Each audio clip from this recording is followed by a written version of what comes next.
Hi, you're welcome to Mailbox, and we've got mails from all over the world. And today's mail is from Simon. The first mail today is from Simon. But before we go, I remain Olawale, and on this episode we've got Addition.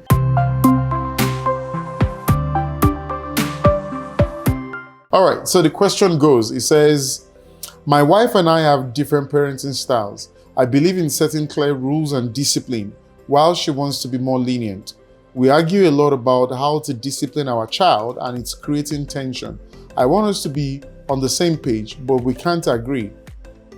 Our child is getting confused by the mixed signals and is starting to affect their behavior. How do we find a common ground? Hi, Simon. So I think you even have the most balanced kind of marriage, because one is the rules and disciplinary committee, the other one is the lenient one. This is actually a balance that I'm looking at in your marriage. You just need to see the good in whatever character you are both holding. So it's okay to argue, it's okay to discipline a child, but I mean, it's also okay that whatever the conversation you're having is between each other, not that you're exposing it or you're using it to confuse your child. So it's important that you people agree to disagree. You just need to constantly talk about it, constantly agree on things. And then in a situation like this, so it means that whatever decision you guys want to take, you should first of all jointly discuss, agree in your inner circle, Chamber. then now come out to tell us what's your standard. I think that's the approach you might need to take to your marriage, because if you begin to just assess the child directly and say, you know what, go to school before going to this one, and then this one comes to say, the child become confused, and at the end of the day, it's the grass that is suffering with these two elephants that are confused. So it's important that, because you guys have, of course, you are from different background, you are wired differently. So to have different parenting style will now be difficult. So try as much as possible to strike a balance, ensure that there's a synergy between yourself and your wife, so that you would have a beautiful home. Okay, so let me take a playbook from one of the premarital counseling classes that we normally would have. And one of the things we do is to say to people that you've got to have not a common ground, but a higher authority. So when we talk about Christian homes, for instance, the Bible remains the final authority. So what essentially does the Bible say? Now, there is a tendency for someone who grew up in a place who is a Christian too, but they are lenient in their family. I want to believe the wife actually came from that level of background. They are lenient, they don't get spanked. She's never gotten spanked, so she doesn't know what it feels like. Now, the guy might be coming from that background as well and says, you know what, I was beaten and I turned out correctly. However, the child coming to play in this particular family is neutral. Right. Doesn't know what background you came from, and actually has his or her destiny from God directly. Now, what both parties need to find out is that what is the blueprint for this child, not how I grew up, not how she grew up. Because the blueprint for that child may be totally different from how both parties actually grew up. Now, the child might need a iron hand. The child might be a manipulative child who knows now that if I go to this person, she will condone me. Right. If I go to this other person, she won't. And then the child starts to play both parties. Now, you who are supposed to be knowledgeable have now been confused by raising the child. So, which is one of the reasons why we say that prior to getting married, what style are you going to deploy? But that style changes also based on the child. Exactly. Because there are some children who only will respond to spanking. There are some children who will respond to talking to them. Right. Because like one of my sons, if you beat him, he doesn't respond to that. But if you talk to him, he will start to cry. So you understand that there are different parenting style based on the child. It's not one size fits all. It is that what does the child need at that particular point in time for that growth to happen? Because the ultimate goal is not for spanking or beating or being brash about it, is that the child actually turns out right, which is the goal. So you've got to look for what fits the growth process and choose that parenting style that works. I hope that helps you.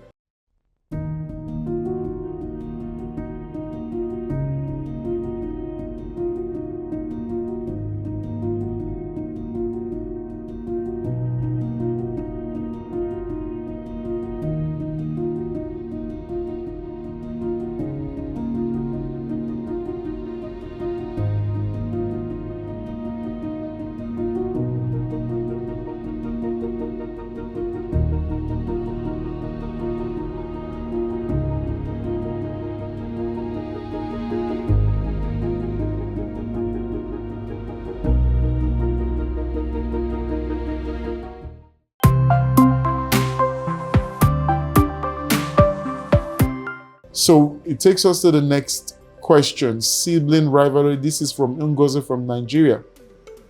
It says, my younger sister is constantly comparing herself to me and it's causing tension. She thinks her parents favor me and is starting to feel like she's pushing me away. I try to reassure her, but nothing helps. I love my sister and want us to have a good relationship, but the constant fighting is exhausting. How do I rebuild our bond?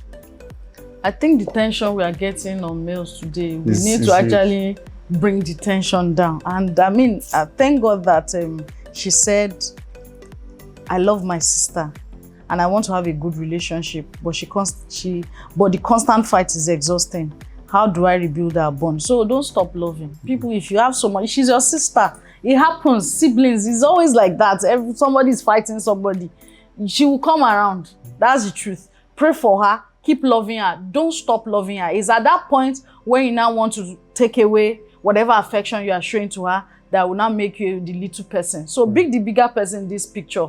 It happens, you know. Sometimes it looks like parents are favoring a child to another child and the child is feeling left out. However, since you genuinely have that love and you feel, just continue. Whatever love you're showing, keep showing affection. The truth about the matter is, people that seem not to be lovable, they will come around one day, get to their senses, they get to a stage that, and they begin to reciprocate that love. So don't stop loving her, don't stop praying for her. So love is a seed that it's a gift that we owe every man, and that's what the scripture says. And so you consistently push that bound, not expecting anything in return, but you keep pushing that bound. I know you might say, oh, I'm only human, but the truth about the matter is that there is the goal. What else would you have done? Hate her? Because the truth about the matter is, I think Martin Luther King said this thing. He said, nothing should ever get us to the point where we get pulled down to the point of hatred. You know, in fact, and Jesus even raised the bar a little bit. He says, pray for those who despisefully use you. And so even if it's intentional, their way and manner in which they conduct themselves with you, all right, just keep pushing the bounds of love. And there is no way you love someone without praying for them. Right. You really love someone, you will always raise them up in the courts of God and pray and push in that place. So continue and in Galatians, I think 3:9 or so, and it says, do not be weary in doing good. So don't stop.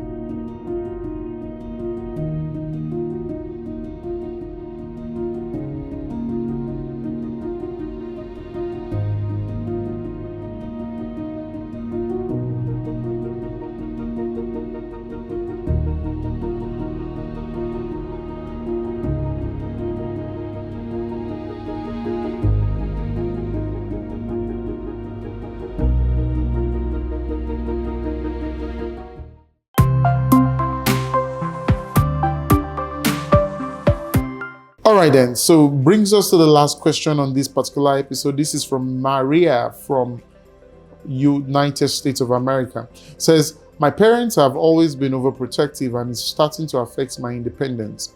I'm an adult now, but they still treat me like I'm a teenager. I've tried setting boundaries, but they keep crossing them. I don't want to hurt their feelings, but I need space to grow. How do I balance my relationship with them while asserting my independence? Mr. and Mrs. Independence. So Maria is so we have to know if you are still living with your parents, because if you are still within that territory, unfortunately, the good news is that there can be clear-cut setting of boundaries. However, you can make them see that you are responsible, because sometimes when people say, this is what some people are praying for, that's the truth, but it gets to a level whereby they can't see that it seems you are careless with your life and they want to guide you. They feel they need to guide you, and in the process of guiding, it's looking like it's too much. So you need to look at the holistic view. Are these people actually guiding me because of their are they guiding me to their selfish interest, or they are guiding me for my growth?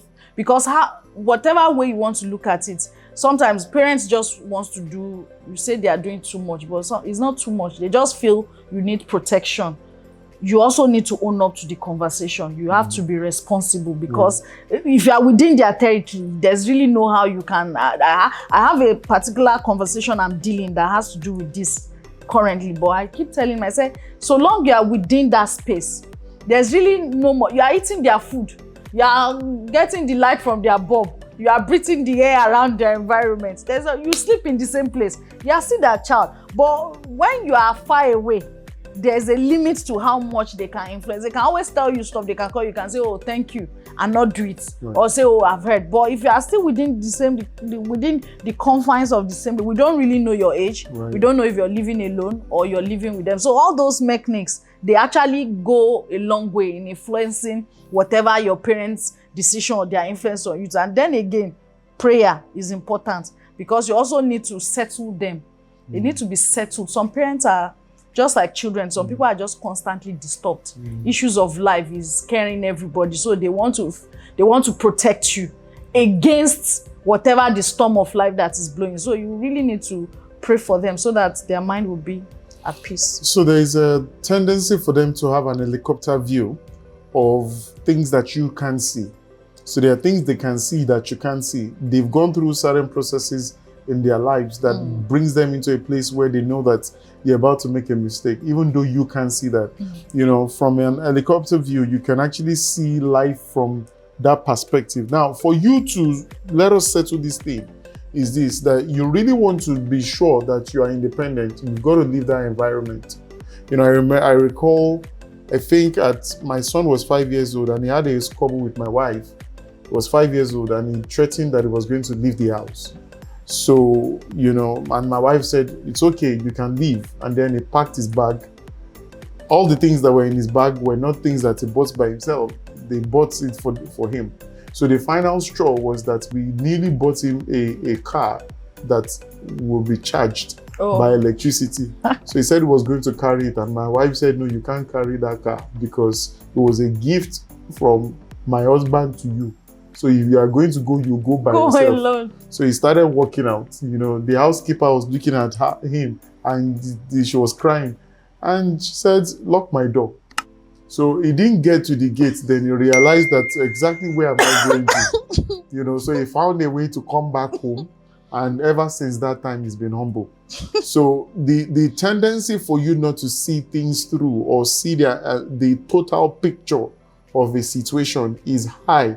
In fact, the fact that you are still fighting, that you want your independence, means that there is something you can't see. You know, if you settle in, you realize that they are doing you the greatest favor on the face of the earth. But for growth to be evident, you have got to leave. And then there's nothing like assertion when it comes to independence. You face off. It's just like a snake dropping the shell. Sure. It's organic. There's a way you grow that they will even be the one to give you. In fact, they'll celebrate your exit from the environment. Exactly. So there's nothing like, you can't be asserting. It's just like authority too, that you just want to forcefully make people respect you. It must come naturally. So yeah, pretty much. I hope that helps you. I hope we've been able to help you, Maria.